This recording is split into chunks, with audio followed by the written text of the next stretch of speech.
Okay, so we've got a lot of cloud about today. Lots and lots over that way. It's very dark skies over there, which is quite attractive, but we've also got a little bit of bright light kind of over that way, which is where the sun is at the moment. Just offer some small hope that the sun might break through for sunset, but I'm kind of not betting on it. You never know though.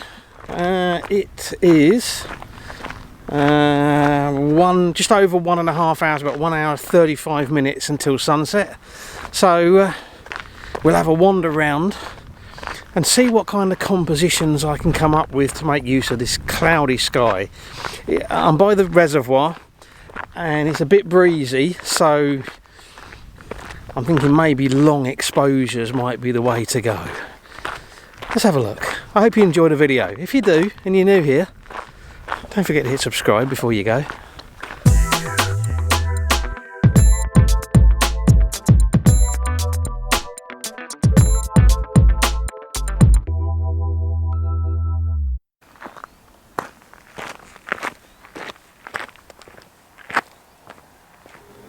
Some days it's easy.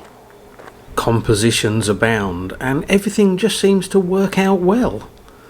Today was not going to be one of those days.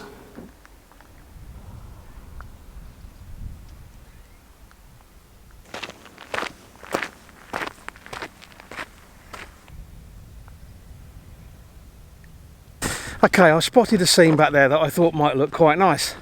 There was some quite nice light on the background, mountains, lots of cloud, and I thought a nice long exposure, maybe a minute, maybe longer. So I got set up, stuck in my 10-stop ND filter, put my cable release on, went to do the shot, not working. So I did a lot of fiddling around, and eventually I think I managed to figure out that I think it's the cable release that's packed up. At least I hope it is. By the time I'd finished messing around, the light had gone. So that didn't work out so well. And it does mean that I'm going to be limited now to a 30-second exposure on anything I want to do, because that's the maximum I can do without a cable release. For bulb mode, I've got to have a cable release, really. Frustrating thing is, they're only cheap, and I've been meaning to buy a spare for ages. Just never got round to it. Oh well. That scene didn't work out. Let's see if we can find something interesting a bit further along.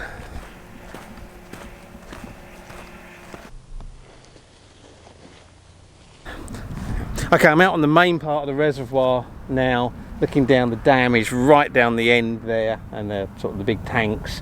Clear skies over that way towards the coast. Quite a lot of clouds still everywhere else. Sun's going to be setting kind of over there. In fact, the sunset is going to be behind the mountain, I suspect. Possibility that light might come through, don't know.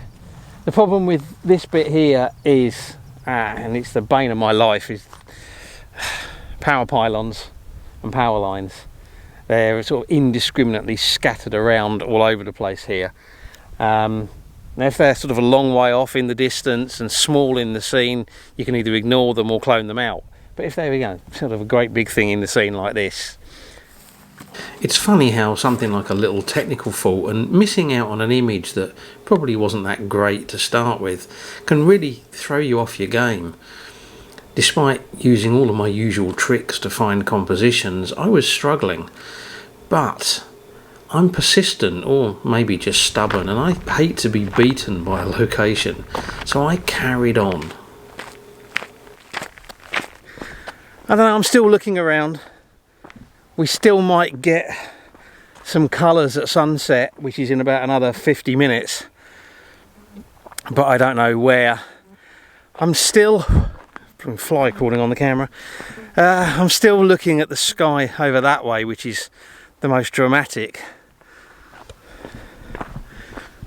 But unless we get some light on the scene, I don't see how it's going to work. We're going to have a look, see if there's something we can do there.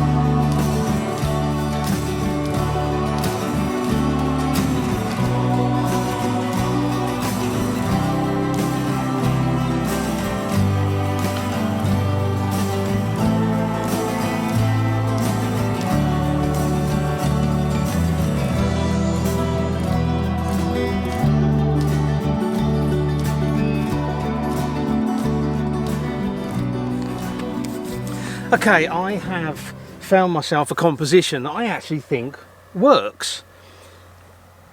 What we've got, the bridge is right away across the middle of the scene. So the top of the bridge is the middle of the frame. In the foreground we've got water, and then right down in the foreground here we've got these little twigs, reed, I don't know what they are, plants sticking up. That just kind of creates a little bit of something in the foreground. And then of course above that we've got the sky, which has got some quite nice cloud patterns, and with any luck, you never know, it might light up and get some colours in it when we get closer to sunset, which is in about 25 minutes. Not sure, there's actually some quite nice colours kind of over that way, sun setting over that way. There's a little bit of a hint of colour just starting to creep in there, and that may be the best we get. So I'm going to take a shot now. So it's f11, 16mm, portrait orientation, focused on the bridge. And I will check just to see if I need to focus on the foreground as well for a focus stack. Quarter of a second at the moment, 2-second timer.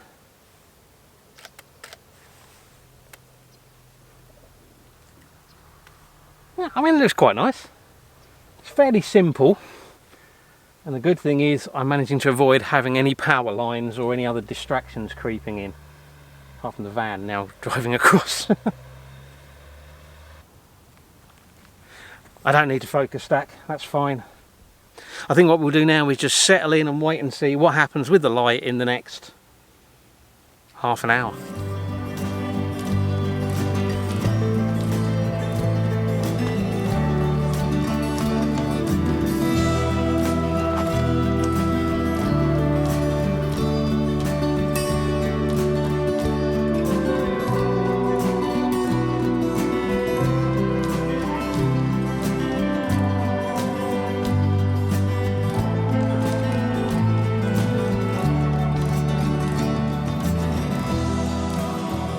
Decided to do a longer exposure just to smooth out the ripples in the water.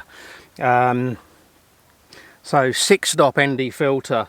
I was getting half a second. It's gone from a quarter of a second to half a second since I took that first shot. I was getting half a second. 6-stop ND filter takes it to 30 seconds.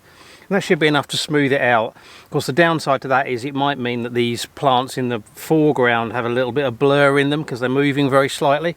So I'm not sure which one's going to look the best, but it's worth a go. There are some nice colours over that way. That's the direction of sunset.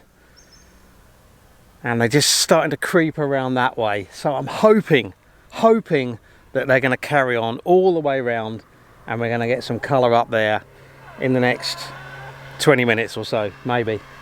It's just a case of hanging in there and waiting to see what happens.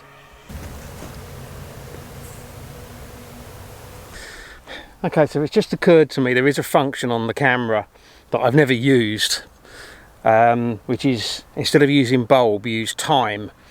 So the difference with bulb, with bulb you have to hold the shutter release button in the whole time to keep the shutter open. On time, you push the shutter release button to open the shutter and then push it again to close it.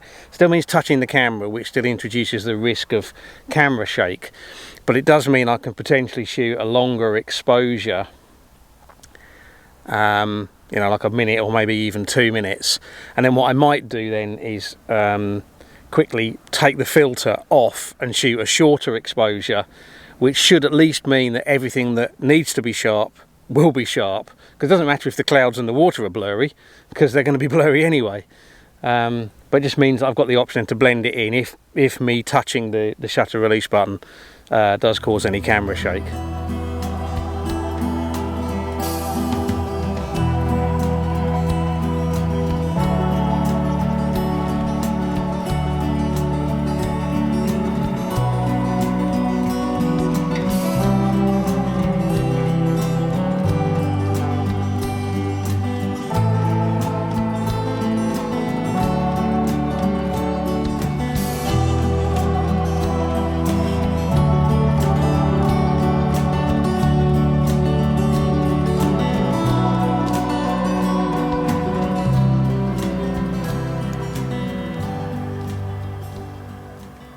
We are now a good 20 minutes after sunset and there's nothing happening. The sky's flat. I'm going to pack up and head for home. I hope you've enjoyed the video. If you have, please give it a like, share it on social media, leave me a comment, of course. And if you're new here and you've enjoyed this, then don't forget to hit subscribe before you go. As always, I really appreciate you taking the time to watch, so thank you very much. And until the next video, bye.